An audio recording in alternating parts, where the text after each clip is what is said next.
Yeah. Oh yeah, yeah. Oh yeah, yeah, yeah. Look at his face.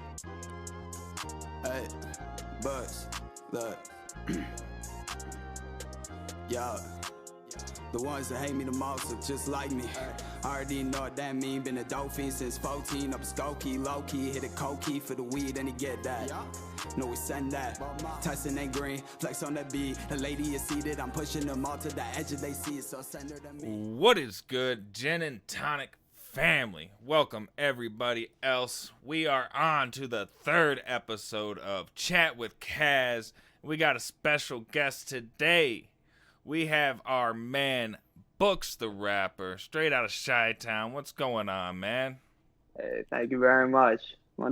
I'm Books. I'm from Skokie, Illinois. I'm 22 years old, and I rap.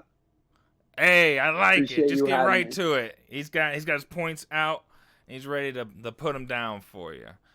I'm Books. I rap. Sometimes I read, but most times I rap. Usually rapping. Thank you so much for having me here. Yeah, man, Appreciate it. awesome. Definitely caught your journey through the past couple of songs. What would you say is your style of art or rap if you would have to put yourself into a category? Okay, great question. Wow.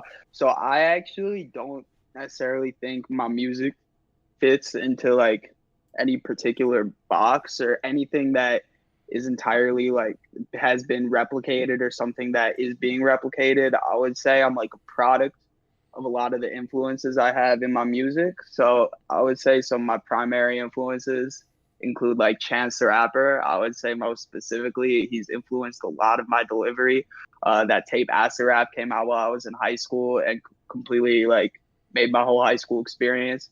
He has like a squeaky rasp to him, and that's something I definitely picked up and something I very much enjoy playing with. I would say my lyricism is inspired heavily by like the writing style of like Earl Sweatshirt, Doris, specifically supremely influential tape. And then I've also just been a Mac Miller fan for the last like 10 plus years. Facts. I was like 11 years old in sixth grade. I dressed as Mac Miller for Halloween. I was going to shows. on, man. Stop yeah, it. that's my dude. That's dope, bro. Me too, brother. Like, there's one person that's hit me hard, and like losing somebody in the music industry, it would 100% be Mac Miller. So Yeah, I feel that you was on that, man. the day he passed. When that news announcement came out, I wasn't even checking my phone. Like my phone was down. Like 15 minutes later, I flipped the screen. I have like 20 plus texts from like almost everyone I know, everyone I'm really close with. Like, yo, how are you doing? Like, yo, are you okay? And I was like thinking of like my parents or something. I was like, what the fuck is going on? I was just, yeah, no, but that really hurt me. That was just like surreal. Like I was almost like in denial. Like I was like, no, this ain't it. Like this can't be it. Like this isn't what happened. Someone's got their info crossed. I don't know. Then you go back through his was music, and it's almost like it's weird to hear some of the things he says, and then for that situation to happen, you know. That's Yeah, that makes sense. Yeah, I feel that. I mean, Mac was a beautiful artist, and his art represented a lot of his life. And there are facts. things he was definitely struggling with, and I can relate to that a lot. And I guess what happened and happened for a reason. There's really struggles sad. on all sides of the mountain. You know what I mean? No Yeah, matter where you are on yeah. that mountain, there's all types of struggles, especially mentally. And a lot of people tend to forget that you may see pictures of people, you may see covers of them, and you may see like small interviews like this of somebody, but that doesn't give a full aspect of what someone else is going through or what might be in their mind at any certain time. You know what I mean? Yeah, absolutely. Especially when someone like curates. I mean, not like to separate this from Mac a little bit, just in general, like when someone curates their brand specifically for a specific artist, it can be hard to really get like the full picture of what's going on. For sure. But you know, you brought that up, which I thought was really cool because he is a big inspiration in my life. Also, he showed a lot of other artists that weren't as big as him a lot of love. You know, he Hmm. picked people up to take them out on tours. He did a lot of things. If you talk to anybody who knew Mac Miller, one thing that he did was he gave people chances, and he you know, he inspired people to create, and I think that's just such a beautiful thing, man. Such a beautiful soul. It's so cool. Yeah, such a beautiful soul, and that's what everyone who's met him personally always says too. Like one of the most beautiful souls they've ever Yeah. encountered, and that rings true to me. But in like regard to my sound, I would be remiss if I didn't mention I'm definitely inspired by the lyricism of Jack Harlow as well. It's not like the same like upbringing effect. Like I've been listening to Chance, I've been listening to Earl, and I've been listening to Mac since I was like a kid. Yeah. And especially Chance, he's from where I'm from. Sort of, I'm from Skokie, Illinois. He's from Chicago, but like I heard 10 Day when it came out on SoundCloud in seventh grade. One of my boys came over and was like, "You won't believe this mixtape that just dropped." I remember hearing 400 minutes, the intro to that tape, and I heard that squeaky voice for the first time, and I was like that, rah! And that was the craziest shit I ever heard. I was addicted after that. Yeah, Yeah. that acid rap, you brought that up, man. That's really cool. I'm 100% with you. I was obviously out of high school at that point. I graduated the year the Carter 3 came out, '08. So like, Okay. you know, like mixtapes were Makes sense. still like on the end of being, you know, like mixtape websites and stuff like that were still kind of like the thing, you know, Dat Piff, all that Dat Piff, stuff. yeah. You I know, was popping tapes off Dat Piff in middle school. hey, you know what I'm saying? Yeah, when You kids got. dropped in 2010, that was the only place to get it. You know what was cool about Dat Piff was like you had like 6 free downloads like a day, bro. So like you just sit there and just download Yeah, all these mixtapes. Just you find so many new artists and stuff. It was so dope. yeah. It was So really it was cool really experience. exciting, especially with the way they like fronted certain music. I mean, it's like a like the way like certain tapes would be like high, like the fact that like everyone's downloading this tape and you never heard of this rapper, and now he's on your home screen and you can like that discovery aspect to it was huge. Hell Love that. yeah, the spotlight week or whatever when they just give like and I met so many artists that way. Like Chris Webby, like 10 years ago I found him on Dat Piff, you know. I think the first mixtape was The Underclassmen I heard from him, bro. And like from then on, like Okay, I downloaded all of his mixtapes, went through all of it. There's not very many Chris Webby songs I haven't heard, you know what I mean? Like okay, facts. Is it? What about that tape? Was that Bars on Me? Was that mixtape? Bars on Me was a song. On what Um mixtape? You know, sheesh. Or on what album? I don't know if it's an album or a tape. I believe ooh, I believe it's on a mixtape. Um, Bars on Me. Is that the one that's like, we got the Yeah, money, on we me. got to Yeah, spend our money, or whatever. yeah. I love that uh, shit. I love that shit. Goddamn, I love that. No, you know what? The tape is called Bars on Me. I just did a quick Google search. is it? Uh, Ooh, yeah, got it. yeah, Okay. yeah. Okay, I love that tape. When Webby dropped that tape, I was in eighth grade. I believe, yeah, I was in eighth grade. Unless I came onto it a little late, but I'm pretty sure I was, yeah, in eighth grade.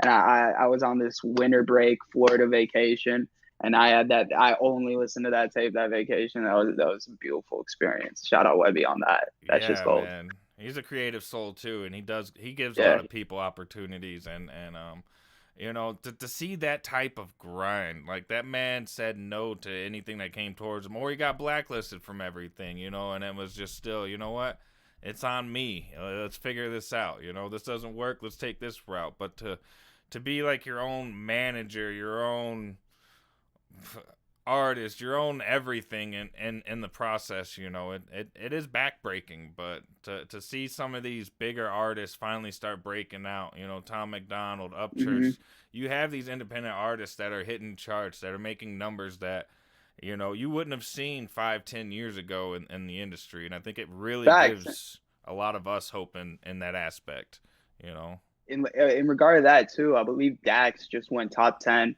on Spotify like worldwide on his new track, and It's crazy. that's yeah, that's incredibly crazy. He's using this hashtag We Are the Label, and I vibe with that. Like his fan base is the label. They got him onto a top 10 Spotify chart in an area where there are a lot of other competitors, a lot of other major label competitors that couldn't beat that. Because I thought that was pretty cool. Yeah, it's absolutely it's a good feeling. Like, there's been a battle forever, you know, where it feels like the marketplace is saturated for only one type of genre of rap, or if you're not accepted as a mainstream artist, you're not going to make it any further than someone calling you a YouTube rapper and a few followers or whatever, you know. And they show that you can break that aspect, and you can really you can make it on your own. You could sell a quarter of the numbers a mainstream artist does and make 10 times the money. You know what I mean? And I think that's where people don't get that, right? Because you're making a very small percentage off of what they're pushing for you. When you do it yourself, it's all coming back to you. Yes, you're probably putting in some yourself, obviously, you know, but investments, you have to invest in your craft. You have to take it seriously. That's facts. That's facts. You do got to invest in yourself. Yeah. And you can't just expect other people to invest in you when you're not investing in yourself either. Speaking of investing in yourself and everything, you got a new song coming out here in 2 days, on the 7th. Yes, sir. Tell us about that. What's that? Really excited about that. That's my new single, music video. It's my 4th official single on my discography. Coming to Spotify, Apple Music, SoundCloud.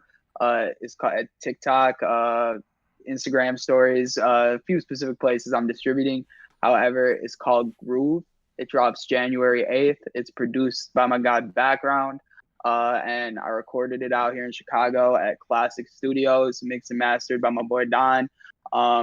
And I'm just incredibly excited for that project. I feel like I really stepped up like a level compared to my old music. I think you'll hear massive improvements across the board, even from Dapper, especially from my one song, Yeah. And it is just like smooth, but it's high energy, this single. I think I want to find the right phrase.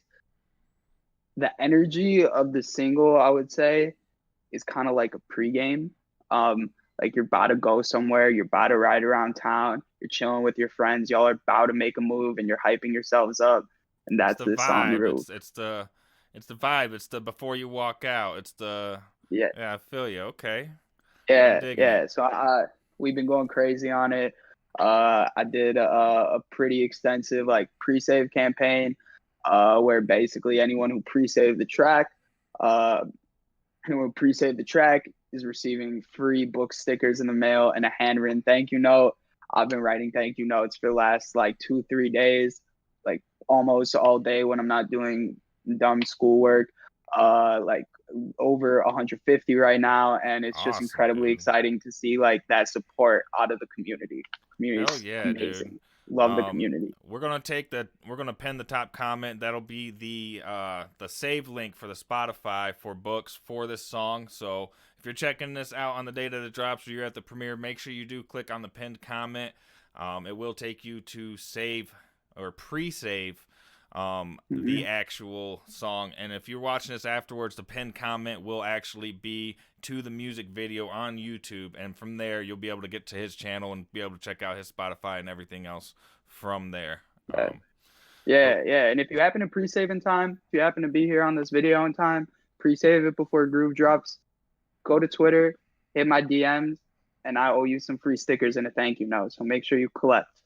That's awesome, man. Hey, that is a direct connection with an artist right there. You know, that peer-to-peer connection, there's nothing better than that. I feel like that's where we start to make that turn.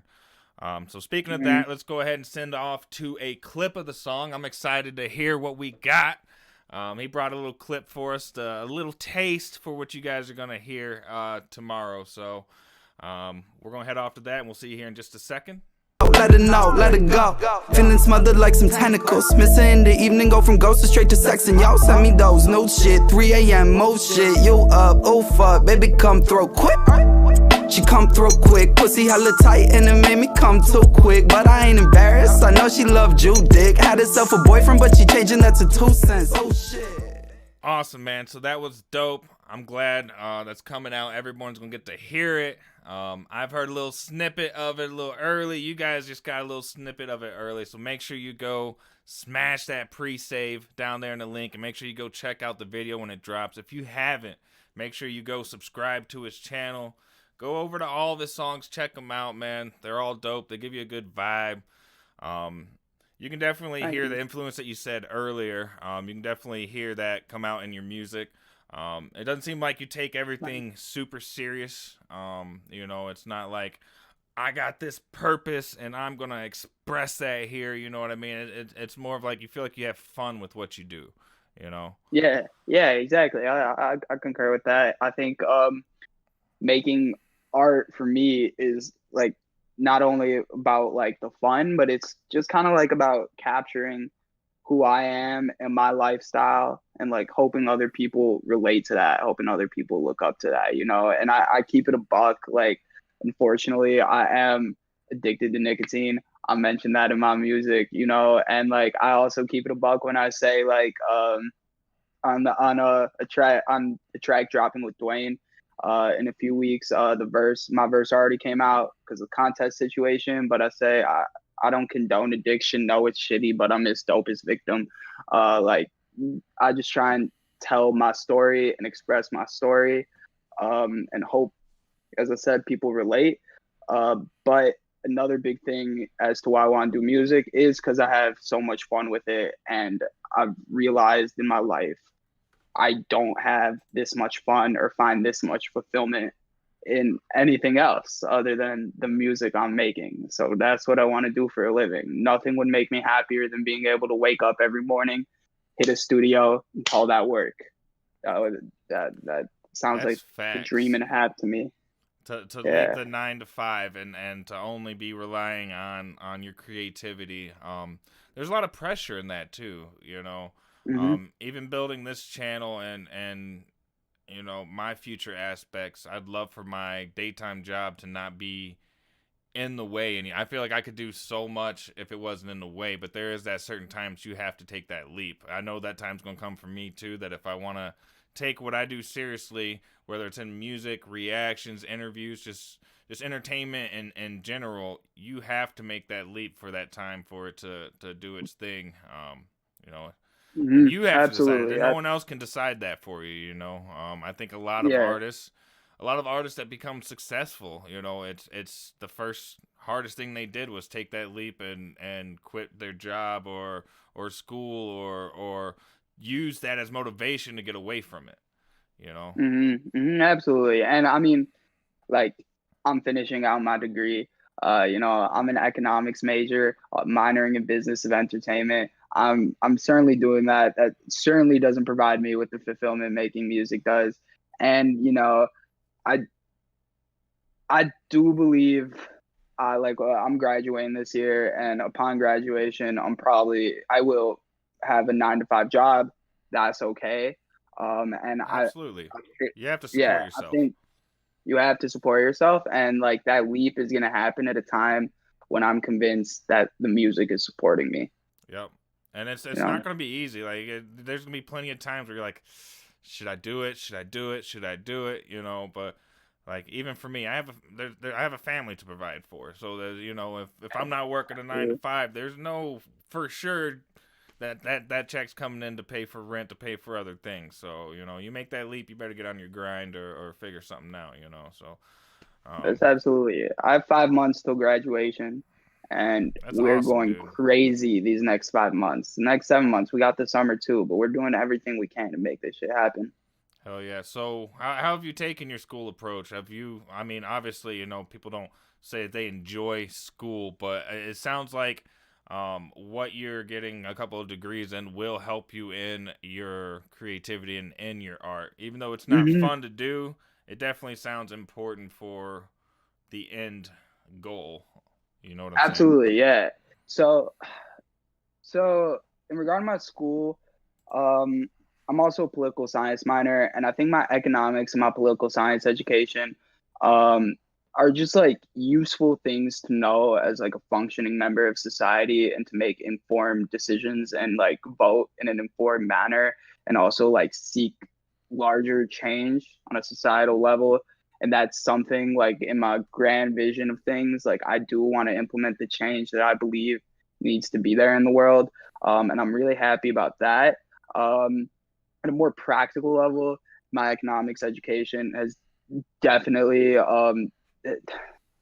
it's taught me how to make like pretty wise like direct cost benefit analyses and like micro situations and solve those problems. But I would say hands down the most practical things I learned applicable to this music shit would be my marketing classes.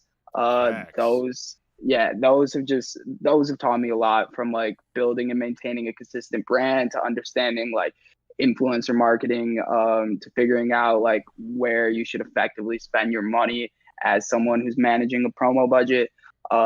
That has definitely been beyond fruitful, most certainly. But at the end of the day, like the thing that like makes this happen is your fans, and is like your relationship with your fans. And my fans are everything to me. My fans are the people who let me do the thing that I love. They enjoy my music because they can relate to it, and I just want to give them dope ass entertainment. I want to give Facts. them a vibe. I want to provide them with an experience. They give me everything. I want to give them everything back. Hell yeah, dude. I definitely feel that. I think, like I said it earlier, the reason why Tom McDonald does so well and why his hard copies do so well, which is unheard of, right? I mean, Mm-hmm. that's not something that any mainstream artist can brag about. That Mm-hmm. man is Facts. taking boxes. I mean, boxes, loads of them, signing them all and sending them out there. But I mean, I Amazing. have 2 of his CDs and 1 of his posters and here, you know what I mean? And I just feel like that aspect of having an artist that you enjoy listening to, that you enjoy talking to, or whatever, and having something that they've touched themselves, that they've signed, that they've sent to you personally, I think it grows that attachment, and it gives you an attachment to that artist, even though like you may have never met them personally. Like you're touching something that they held to, you know what I mean? And that's their own art that they sent to you. And I My think most that feeling of gratification is better than anything. No, you're good. Yeah. Yeah, no, I completely agree. One of my most prized possessions is a snapback that says on the bottom of the bill, "Thumbs up, Mac Miller," Stop it, handwritten. man. Yeah, oh yeah, Ah, oh yeah. That's off the kids tour. That's off the stop, kids tour. man. That's so Yeah, cool, dude. Milwaukee, Wisconsin. Damn. That was a huge night, yo. I also was at this Mac Miller Blue Slide Park tour show when I was like 12 years old, and I got to just like meet his entire crew, like the people, like his best friends, really. They were Man. like they were just there selling his merch. I was this little goofy ass 12-year-old kid in like a fucking flannel and like a flat brim snapback, looking like a little wannabe Mac Miller. And they were incredibly fucking kind. They gave me a free poster. They gave me a free, like, fuck, what they give me, free poster, free hat. They were just like entertaining me and talking to me. And the way this poster worked was like each one of them were literally drawn on the poster with Mac Miller in the center. And they all kind of signed it where they were literally on the poster. It was a great time. That's awesome, Beautiful for dude. me. Another show I just really want to touch on before those technical difficulties occurred was a Chance the Rapper show, Lollapalooza. He headlined roughly 3 years ago, I want to say. He was performing tracks off Coloring Book.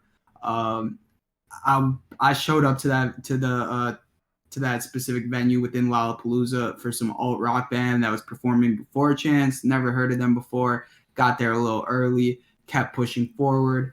After that alt rock band leaves, everyone rushes out. I just keep charging forward. Waited another like 2 hours in the heat, and eventually the sun came down. And then I was like fourth row Chance the Rapper. Heard some of my favorite songs, and that was just an inspiring experience. I want to say very inspiring. Made Yeah. me want to be there I can on that. imagine, man, and that'll definitely that'll give you inspiration, especially if you love music, to create your own music. Like I said, I would have loved to have been able to go see Mac Miller. I unfortunately too late in my life I decided that live concerts were something that I wanted. Like I've been to a lot of rock concerts, I've been to a lot of like rave type concerts and stuff like that. I've never really been to very many rap concerts, you know, Mhm. especially like artists that I like to listen to. I listened to a lot of underground artists for a long time, so it wasn't like a lot of them were going around everywhere to play at places. So, you know, I wish That I would have makes sense. taken that time, you know, to be able to see Mac Miller and you know, Chance, things like that. Some people that you might not be able to see nowadays. You know, I'm Mhm. kind of regretting Mhm. that. That makes sense, but you know, at least it's 2020, and we got some 2021 now, and we got some 21. Made it. 2021. We got some high quality footage. You know, we can at least see the performance. And like That's right right. now, all concerts are live streamed. All shows are just live streamed because there's no in Facts. person shows. So it's kind of a similar experience to that. Yep.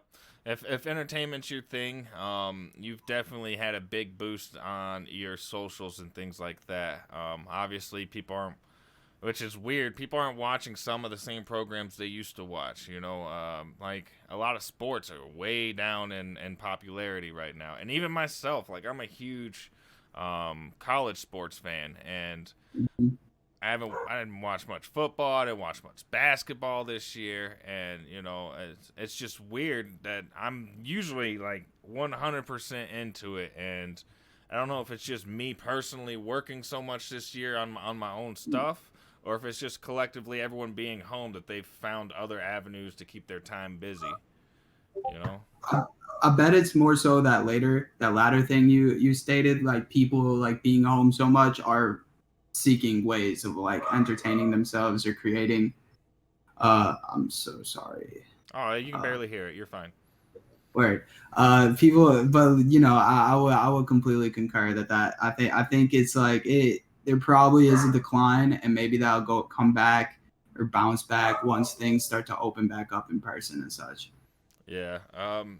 When that happens on that topic, do you think, or what is your plan on actually going out there and doing any type of your own live events? Any type of live events, you said? Yeah.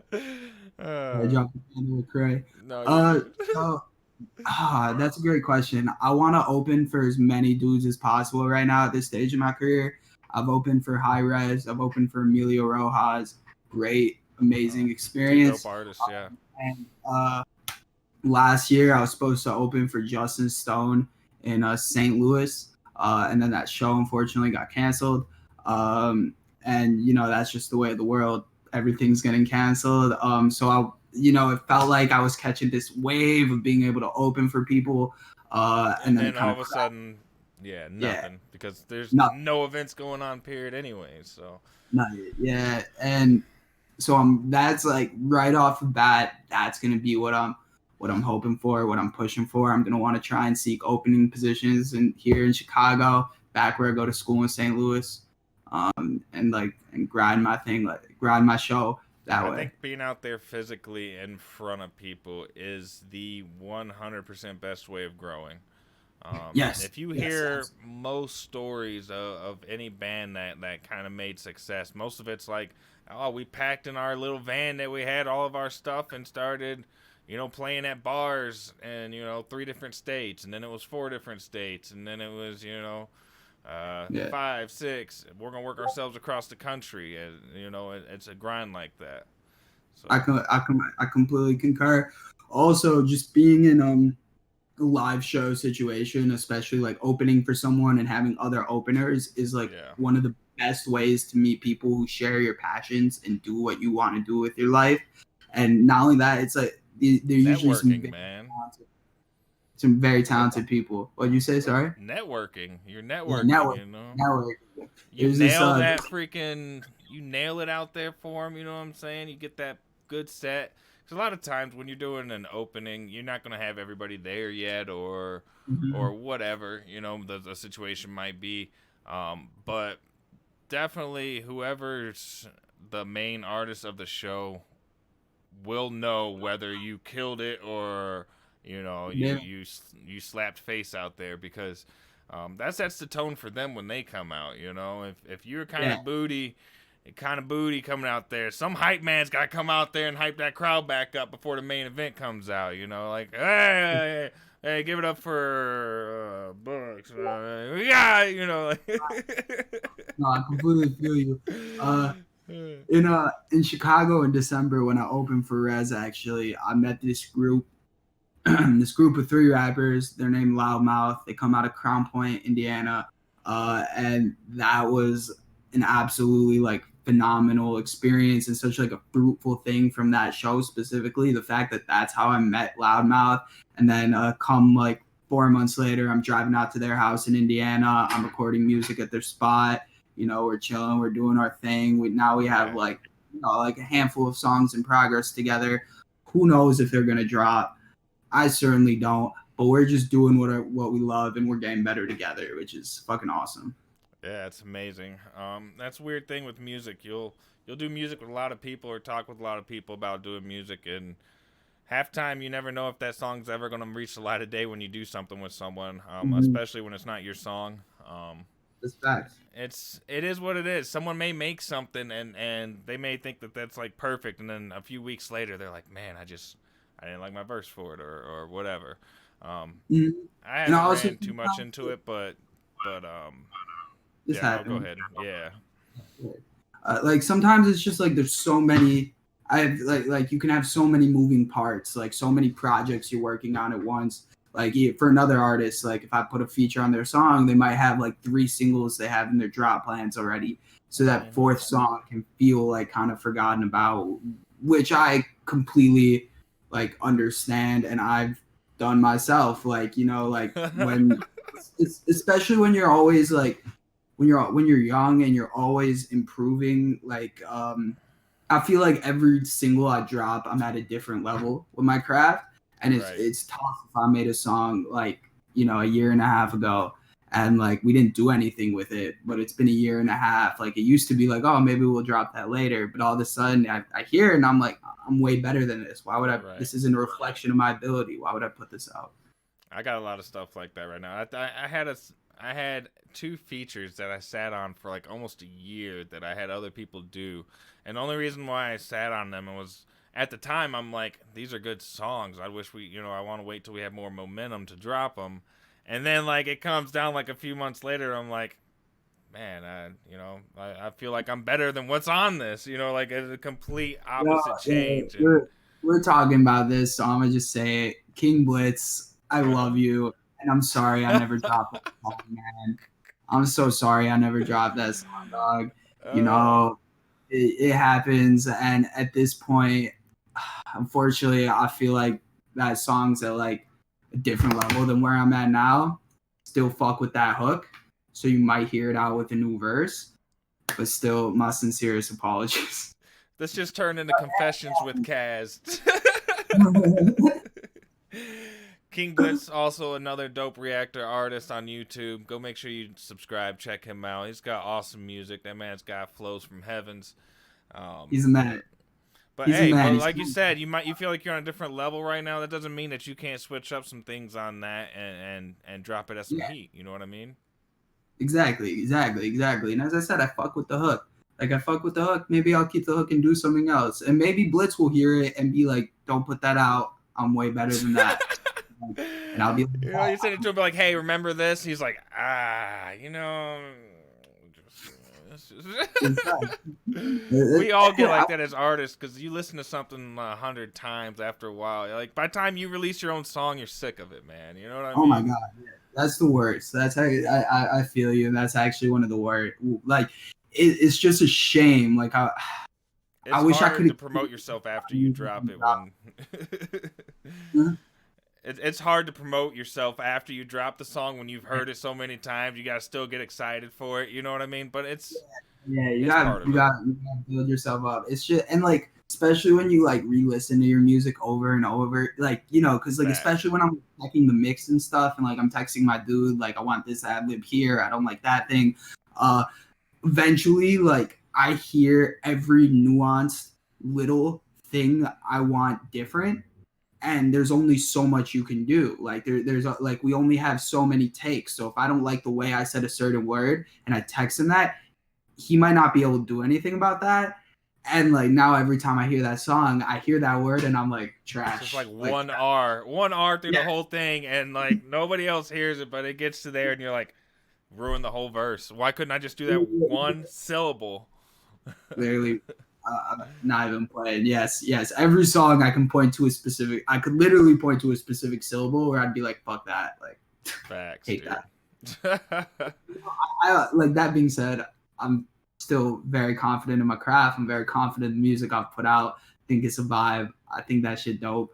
But like, I always need to improve, and I'm my own worst critic in that regard. I think, Tech Nine says it best in his song when he says, I'm an artist and I'm sensitive about my shit, and it's your own self-reflection also, not even what other people maybe say, because obviously what other people say is gonna hit you, especially when you start getting comments. Through my reactions, I have a lot of views and a lot of comments, and there's people there just to troll. There's people there just to say something, just to try to get you triggered, or just to be a dick. They have nothing else better in life to do besides mess with other people, and you get used to it. At first, like it hits you to hear people say some certain things. You're like, I'm not like that. Why you tell? But after a while, you're like, bro, there's so many people in the world. I don't care what everybody else thinks at a certain point, That's And nice. I think And that's you gotta be like that with your music too, though. That's true. That's very.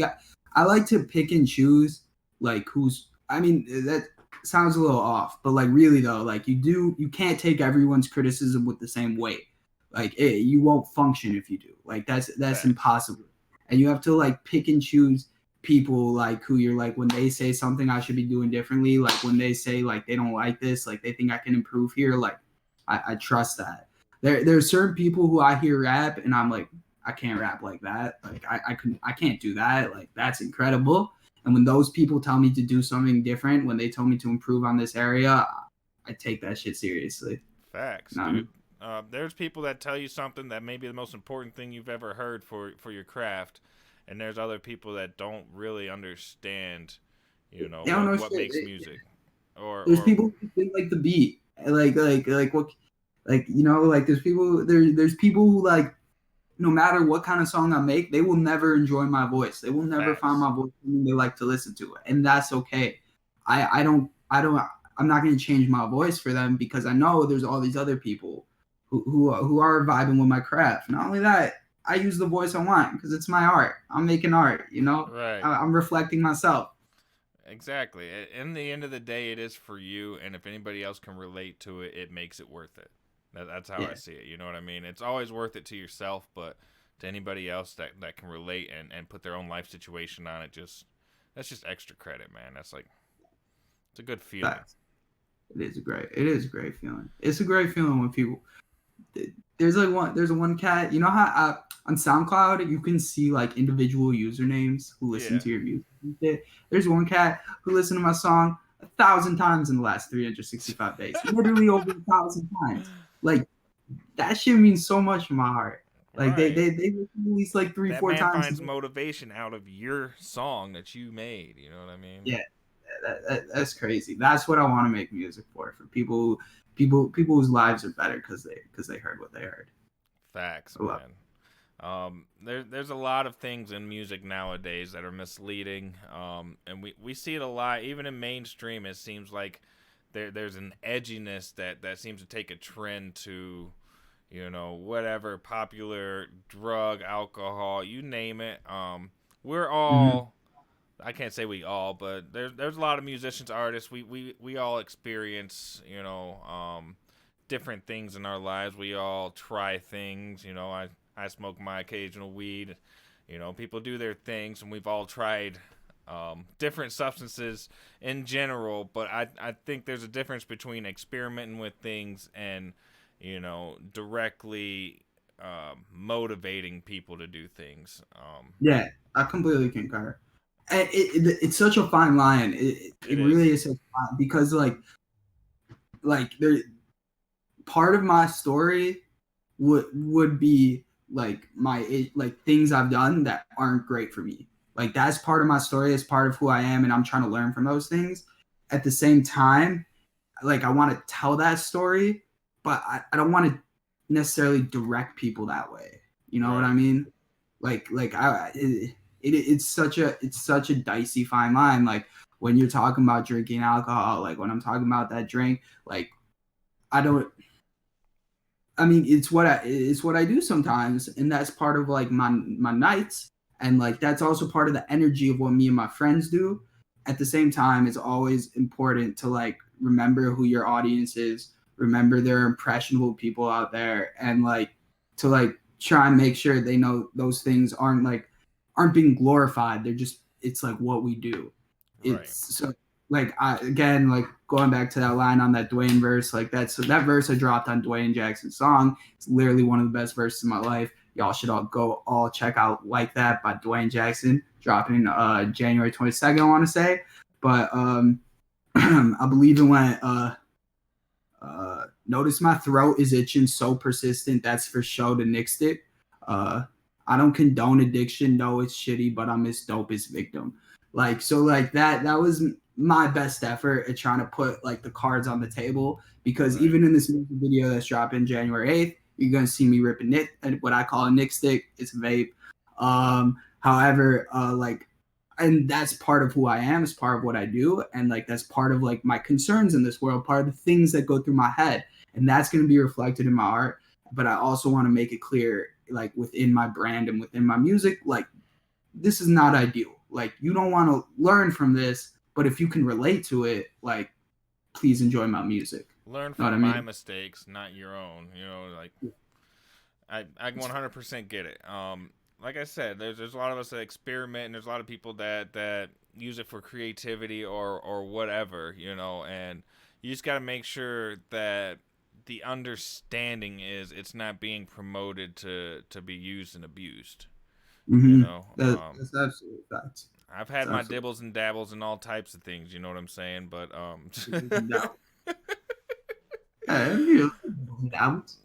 dibbled and I dabbled, you know, here and there, just. But you know, it's your own personality too. You have to know what your limits are, and you have to be responsible for what you do. And unfortunately, some of those things people cannot handle and don't know how to handle, and that can become a problem. So it being promoted is not a good thing, but also awareness is a good thing. So I guess you're right. That fine line of being able to determine that right there is huge. Yeah, like to be completely candid, I'm over 21 years old. I'm in the great state of Illinois. I smoke marijuana sometimes, and like that makes its way into my art. And I'm not trying to tell like my young audience like, yo, this is what's cool. This is what y'all should go do. But like at the same time, I'm making art for people who are kind of in my shoes to relate. And in light of that, like those are my experiences. Like when I sit down and write, I just like my process is primarily literally like what's going through my head. Like I'll sit down and I'll be like, what's going on? What am I worried about? What am I excited about? Like I just try and pick something, and then I try and go in on those feelings and drive them home.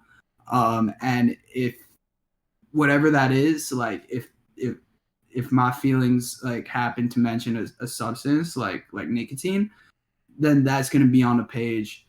And I'm not necessarily trying to, I don't know. I think we're circling around the same thing, but like that's not necessarily be glorified. It's just to keep it real. It's just keep it a buck. Right. You know what I'm saying? It's important for people to know where you came from. It's important to stay humble and yourself, and it's going to reflect your music. Your music is in this moment. In this moment, whatever you make now is based off of how you feel or what you're doing or what just happened, you know? There are people that can reach back into the past and bring those situations to life. But most music is the emotion and what you're feeling at a certain time. Like I'm most motivated when someone pisses me off, you know? Yeah, I completely concur. Like there have been, there are people who piss me off who I've written heartfelt songs that never dropped. But like that's some of my craziest shit. That's some of my most passionate shit. And if there's something in the past that I write about, which I have done before, it's because that past thing is what I've been thinking about lately. Right. It's like that's what's on my mind in this moment, so that's what I'm going to write. Right, because relatable to what to either why you're in the situation that you're in now, or you know, whatever reason why, but it'll definitely strike you home. Yeah. And that's when you get the best music too, when someone can relate to their own emotions or their own life and reflect on it. I think is when you see the passion come out. Mm-hmm. I completely agree. That's also when it's like that's like you see the passion come out. It's most relatable. Like if you're trying to make up something, that's not going to be relatable very much because you just kind of made that up. Like Right. 9 times out of 10, it's not going to be that relatable because it's not something you went through. But the cool thing about human experience is like a lot of people go through the same struggles. So when you tap into that, what really happened, like, and you put that on the page, people are going to feel that and people are going to be like, shit, I've been through something similar. Facts. Yeah. So I feel like we've covered quite a few different things here. I don't know where we've gotten to or how we've gotten here, but it's definitely been a fun chat. Yeah, it's been amazing time. Thank you. You have this one coming out in 2 days, January 7th. And January then January 8th. I apologize. 8th. January 8th. I think I said January 7th earlier too, so if I can find that in the edits, I'm just going to put an 8 above where I said it, or just put like 8th, you idiot, or whatever, you know, right above my head. We'll Cool. fix that issue, no problem there. But I'm excited, man. I definitely like your creativity. I like your music. I like where everything's going. I think the biggest thing is staying humble and you know, being true to your fans, and you'll see the grind from there. And like you said, your marketing, that's gonna be a huge thing to help you. I think the first time I heard you was you from just DMing me out of nowhere. I think like 7 months ago or whatever on your first single or whatever. It was like, hey man, I got this song. I'd love for you to check it out. Just let me know what you think about it, whatever. Da, da, da. And I don't think I even opened it for like a month, bro. Like I don't even think I opened it for like a month. Just like out of nowhere, I was like, click on this and I click on that. Word, no shit. But that shows how marketing did do what it's supposed to do. You know what I mean? Yeah, exactly. And like it's always also like whenever I'm in someone's DMs and I'm trying to share my music, I'm not there like yo, check out this hot new shit I just put out. I'm like, yo, I'm a 22-year-old rapper. Like, I'm kind of new here. I've only been doing this for a year and a half. I just love to know what you think. Like, what do you think? Like, if someone pity party, huh? Is that what it is? The pity party? What's that? You playing the pity party with people? Hey, I'm just this 22-year-old rapper. You know, I'm just getting in the game. I'm just trying to put my foot in. I just need, hey, what do you think, man? What do you think? I do want to know what people think, though. I'd love to hear even when people don't like it, I love to know why. I love to know why you like my music. And if it's something I can agree with, I'll take it into account, most certainly. Like it's very important for people to criticize your art, but there's a difference between someone criticizing it and someone hating it. Yeah, no, very big. Absolutely concur. Like criticism can be like very pretty. It could be something like, like, I love this song. I just think you were too aggressive on this beat. Someone says that to me, I'll be like, facts. Like they don't even have to tell me they love it. They could say I'm like I see what you're doing, too aggressive on the beat, and like I might be like, you know what, you're right. Like my voice is really aggressive, and this is a very mellow beat. I probably should have toned that back a little bit, and then I learn from things like that. Like that idea is some solid criticism. Yeah, but those small things can make a huge difference for you. Like I said, you got to figure out which ones are which for sure. Yeah. Circling back to what we said earlier, that's very, very crucial. Well, this has been awesome, man. I feel like we've gone quite a few different places, like I said, but I'm glad we've had this conversation. I am too. Thank you so much. Everybody make sure you go check out Books, go subscribe, go comment on his stuff, go check out the link we put pinned in the comment section. Please, make sure you go support him. Spotify, YouTube, you name it. It's all important. Half the reason I have this channel is for this right here. Not only for my music, but for anybody else who's out there on the grind, trying to make their art a living. You know, I guess is the best way to put it. Yeah, and you're a legend for that. Yo, though, anyone here who likes my sound, heard my music, please feel free to shoot me a DM. I don't ignore nobody. Come say what's up. Come tell me you vibe with me. Let's talk. Let's be friends. You know, if you enjoy my music, like, you're the reason I'm making music. And I owe you whatever I can give. If I can help you, just hit my line. Facts. Like Mac Miller says, music is a beautiful thing.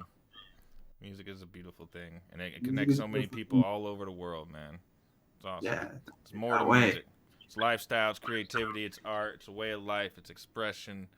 And, you know, we're learning how to get to meet people all around the world and still be able to do it. And technology is allowing that. So make sure you guys smash that like button, subscribe, comment, hit that bell, and make sure you go over to his channel, check out everything else. We're going to head out of here. Y'all make sure you go check out his song. Go pre-save it. Go listen to it, depending on whatever time you're checking this out. We're heading over there to go listen to it right now. And we'll catch you guys on the other side. Appreciate you. Bow. But he find a biddy that's a diamond pretty, gon' send her over like Ali. You been switch. I spit it real quick, they stunned on smooth with the shits they grew with the kid up broom with the shit. I flew on this bitch, I cruise like a witch, like this, like that. No, I fight back. Stephen King with it, cause they know I write fat. No, I snipe ass. And she bite my lip and she know I bite back. No, I want that, I wish.